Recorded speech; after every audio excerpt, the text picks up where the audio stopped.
The signature campaign Justice for late Cherustophil Thangkhiew had been organized by Kasur Kinong Maulai on Friday, the 27th of August 2021. The campaign that started at the junction near the Maulai petrol pump all the way to Maulai Putmari saw a large gathering of all age groups of people of Maulai coming out to the streets to support the cause of justice to the death of the late HNLC leader. A candlelight vigil was also observed at Maulai Putmari in the presence of family members of Cherustophil Thangkhiew.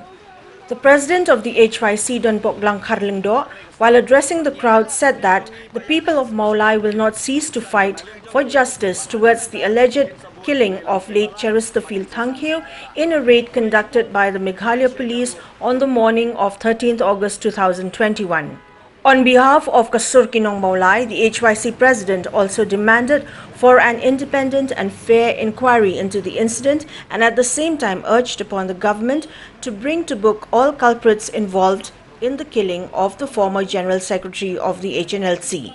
Kasandali, Kiski, Ilayat, Kum Kinong Shokstong, Lima Kasur Maulai, Pangidawai Justice.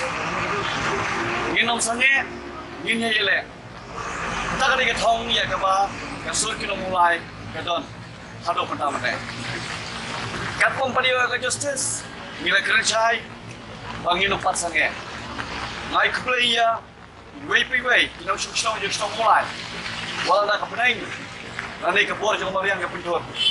Henry, ang next camp pa, kaling flex poro, kan sadap, lingba kata kaspirisyo, kajong pi kajong nga, pagkunpaw, siya ka sorkar bumutulop, jong kunrat sangma, makadiban le no mardor, namar ngihi, ngisi, bat ngimya siya, ya kita kibriw, kibawan tombor ya kita kibriw jongi, ngisi, ya kipulit, Kibalong kimencono, kumaon, ngim juken tho, rani ngim ken tho, ya paro kipulit, hendra ya kipulit ni, kibashim ya kajikim, jong kiparodo persam, ni kanyi kipulit mencono, wat ni hapan ken tho iki, wat ni kuat, maka sorkari, kadai pan suspend nomor dor yang ini kibriu.